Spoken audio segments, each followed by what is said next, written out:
memberikan puja dan puji syukur atas kehadiran Allah Subhanahu wa Ta'ala yang telah memberikan kita kesehatan, kesempatan, sehingga kita semua masih bisa berkarya pada pagi hari ini. Perkenalkan, nama saya Eti Noviatul Hikmah dari Akademi Kebidanan Harapan Bunda 5 dengan NIDN 08 11 14 9301. Saya merupakan dosen tetap di Akademi Kebidanan Harapan Bunda 5 dengan nomor SK 008-YHB-K-P-T-T-Romawi 9 tahun 2022. Video ini saya buat untuk memenuhi salah satu persyaratan sertifikasi dosen tahun 2025, yaitu pernyataan diri seorang dosen untuk memenuhi Tridharma Perguruan Tinggi. Mohon izin, perkenankan saya untuk menjelaskan mata kuliah yang saya ampuh. Di sini saya mengajar mata kuliah Gizi dalam Kebidanan Kesehatan Reproduksi. Mata kuliah Gizi dalam Kesehatan Reproduksi ini merupakan mata kuliah yang berada di semester 2. Mata kuliah ini memiliki bobot 2 SKS teori selama 1 semester ke depan. Adapun bahasa pengantar yang saya gunakan dalam mata kuliah Gizi dalam Kebidanan Kesehatan Reproduksi ini adalah bahasa Indonesia. Mata kuliah Gizi dalam Kebidanan Kesehatan Reproduksi bertujuan agar menambah wawasan atau pengetahuan mahasiswa tentang dasar ilmu gizi, manfaat zat-zat gizi bagi wanita sepanjang daur kehidupan, hubungan gizi dengan kesehatan reproduksi dan kesehatan gizi. Dalam mata kuliah ini akan membahas tentang yang pertama, konsep dasar ilmu gizi, yang kedua, manfaat zat-zat gizi bagi wanita sepanjang daur kehidupan, yang ketiga, kebutuhan gizi seimbang bagi wanita sepanjang daur kehidupan, yang keempat, hubungan gizi dengan kesehatan reproduksi, yang kelima, pendidikan kesehatan tentang gizi pada wanita sepanjang daur kehidupan, yang keenam, mengelola menu sebagai tingkat kebutuhan. Capaian pembelajaran pada mata kuliah Gizi dalam Kebidanan Kesehatan Reproduksi ini menguasai konsep umum kebutuhan gizi dalam siklus reproduksi perempuan sehingga dapat melakukan asuhan kebidanan di tatanan pelayanan dan mampu mengetahui bagaimana cara mengelola menu sebagai tingkat kebutuhan. Setelah mengikuti mata kuliah ini, mahasiswa diharapkan mampu menguasai konsep dasar ilmu gizi, menjelaskan tentang manfaat zat-zat gizi bagi wanita sepanjang daur kehidupan, menjelaskan tentang kebutuhan gizi seimbang bagi wanita sepanjang daur kehidupan, menjelaskan tentang hubungan gizi dengan kesehatan reproduksi, menjelaskan tentang memberikan pendidikan kesehatan tentang gizi pada wanita sepanjang daur kehidupan, menjelaskan mengelola menu sesuai dengan tingkat kebutuhan. Adapun referensi yang saya gunakan pada mata kuliah Gizi dalam Kebidanan Kesehatan Reproduksi ini yaitu antara lain buku yang saya gunakan dari buku Departemen Gizi dan Kesehatan Masyarakat Fakultas Kesehatan Masyarakat tahun 2023, dan masih ada beberapa sumber pustaka yang dijadikan referensi pada mata kuliah ini. Sistem pembelajaran mata kuliah Gizi dalam Kebidanan Kesehatan Reproduksi adalah dilaksanakan dengan cara sinkronus dengan menggunakan metode pembelajaran ceramah, diskusi, dan presentasi. Adapun perangkat lunak yang digunakan dalam mata kuliah ini yaitu layar LCD. Mata kuliah Gizi dalam Kebidanan Kesehatan Reproduksi ini dilaksanakan selama 16 minggu, di mana 7 minggu sebelum pekan UTS dan 7 minggu berikutnya sebelum UAS atau ujian akhir semester.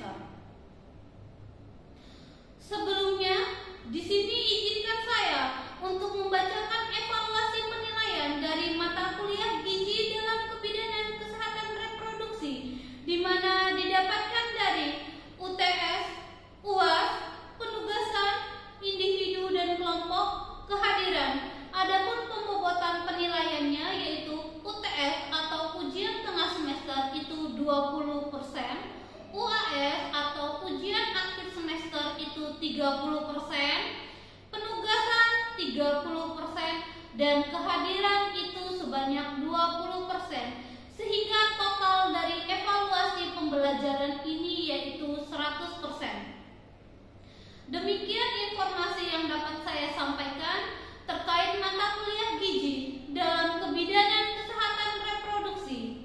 Maka dari itu, berikut saya akan melampirkan cuplikan video pembelajaran yang akan saya laksanakan secara langsung di dalam ruangan kelas.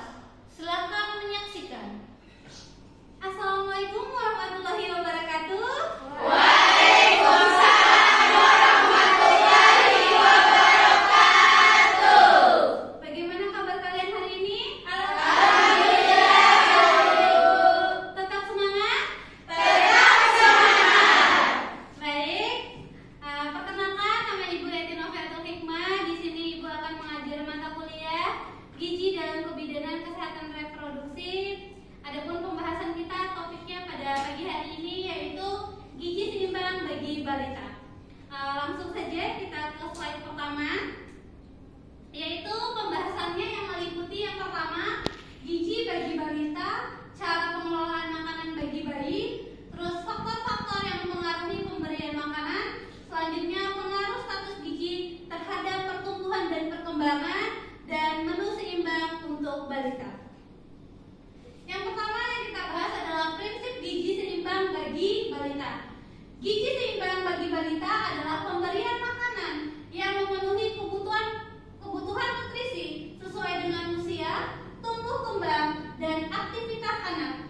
Prinsip ini bertujuan untuk mendukung pertumbuhan dan perkembangan yang optimal, otak, daya tahan tubuh, serta mencegah masalah gizi seperti stunting, wasting, atau obesitas. Selanjutnya, di sini adalah berikut pembahasan mendalam mengenai prinsip gizi seimbang bagi balita. Yang pertama itu kebutuhan nutrisi baik dari segi mikro maupun makronya.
dagingnya itu harus yang segar, atau nanti kalau dia nggak segar, takutnya yang dilihat itu nutrisi yang udah basi itu takutnya nanti dagingnya udah nggak ada nutrisinya ya, udah nggak ada vitaminnya.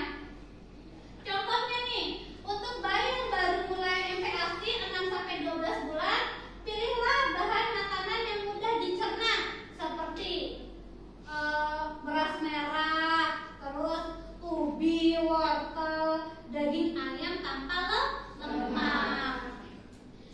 Yang kedua, di sini ada proses penyiapan yang higienis. Yang higienis itu berarti yang bersih ya. Jadi di sini sebelum mengelola makanan, pastikan semua peralatannya itu dalam keadaan yang bersih, sehingga bayi nanti terhindar dari yang namanya gangguan pencernaan yang seperti ibu bilang tadi. Kalau nggak bersih tempat makannya dan lain sebagainya, itu dapat menyebabkan dia diare. Lanjut, yang ketiga, penyimpanan yang aman. Terus MPASI yang telah dimasak sebaiknya langsung dikonsumsi dalam waktu 2 jam. Jika harus disimpan, tempatkan dalam wadah dekat udara dan masukkan ke lemari es. Jadi misalnya nih, ibu kan punya anak juga ya yang lagi MPASI. Jadi ibu tuh masak pagi hari nih MPASI buat si Dede. Nanti kan ibu biasanya tuh langsung siapkan 3 wadah untuk 3 kali makan, pagi, siang, dan sorenya. Malamnya ibu tidak kasih makan. Jadi makanannya itu ibu tutup pakai tempat khusus makanan bayi. Jadi yang 2-nya tadi itu ibu simpan di dalam lemari es. Ketika anak ibu mau makan, itu ibu biasanya akan kukus kembali untuk makanannya. Bukan direbus ya, dikukus.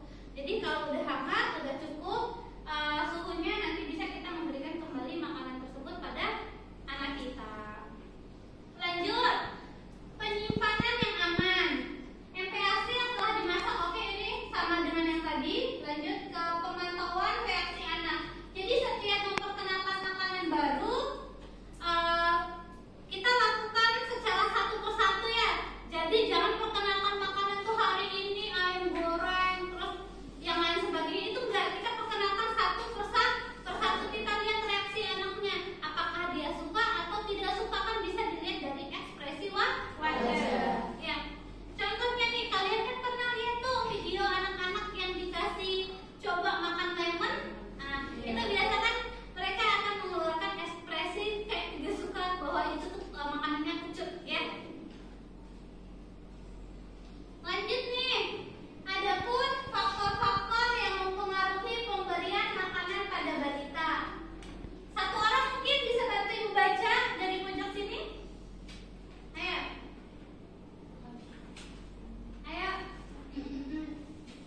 Satu orang, ayo bantu ibu baca dulu. Poin 1 apa tuh faktor-faktornya? Boleh Nana? Faktor-faktor yang mempengaruhi pemberian makanan pada balita. Poin 1 yaitu pemberian makanan pada balita dipengaruhi oleh berbagai faktor yang saling berinteraksi, mulai dari kondisi keluarga hingga lingkungan sosial. Faktor ekonomi menjadi salah satu determinan utama, di mana keluarga dengan pendapatan terbatas cenderung mengalami kesulitan dalam memenuhi kebutuhan makanan bergizi. Oke, jadi faktor pertama itu faktor ekonomi. Yang kedua, boleh baca? Poin kedua, tingkat pendidikan dan pengetahuan orang tua tentang gizi seimbang juga memegang peran utama. Krusial orang tua yang memahami pentingnya ASI eksklusif, MPASI tepat waktu, dan variasi makanan yang cenderung mampu menyusun menu seimbang untuk balitanya. Oke, baik. Di sini itu yang pertama itu tingkat pendidikan dan pengetahuan itu sangat penting dalam pemberian makanan, khususnya MPASI pada bayi ya. Jadi kalau ibunya kurang pemahaman atau kurang pengetahuan tentang pemberian nutrisi atau pemberian MPASI yang tepat pada usia 6 bulan ke atas, itu biasanya nanti mereka asal memberikan makanan pada anaknya. Ya, biasanya karena dia suka makan pakai kuah bakso, ya udah tiap hari buat bakso aja anaknya. Anaknya suka tiap hari makan pakai sosis, tiap hari sosis yang dikasih, itu tidak baik ya. Jadi ini tuh pengetahuan itu sangat berpengaruh pada pemberian MPASI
disajikan dengan buah kaldu alami untuk meningkatkan cita rasa sekaligus nilai gizinya. Jadi kasih makan anak-anak itu harus yang kompleks ya, ada karbonya, ada proteinnya, mau dari protein hewani maupun yang nabati. Paham tuh? Paham. Oke. Kalau kebutuhan anak tidak terpenuhi, maka gimana anak ini berkembang? Sedangkan di tubuhnya itu butuh makanan yang kompleks, tapi ibunya memberi makanan yang kurang kompleks, sehingga perkembangannya itu akan terganggu atau terhambatnya pertumbuhan anak tersebut. Paham? Paham. Oke. Sebelum wah udah muncul tadi, terima kasih untuk mahasiswanya pasti bahagia. Jadi ibu mau tanya dulu nih sebelum ibu tutup, mungkin dari penjelasan yang ibu sampaikan pada pagi hari ini, ada yang ingin bertanya mungkin, ada yang ingin bertanya. Oke, atas nama Nurul siapa deh? Nurul Hovifa ya? Oh, Nisa Hovifa, ibu selalu lupa selalu dong. Oke, boleh berdiri Nak? Baik Bu, di sini saya izin bertanya. Jadi apa sih yang dimaksud dengan nutrisi mikro dan makro? Mungkin bisa. Oh, itu saja. Oke. Silakan duduk. Oke, baik. Sebelum ibu yang menjelaskan, mungkin ada yang udah tahu lebih dulu nih, apa sih itu yang dimaksud dengan nutrisi mikro dan makro? Ada yang tahu? Oh, oke. Saudari siapa namanya? Nanang. Oke, Nanang boleh berdiri dijawab pertanyaan dari Anissa Hovifa.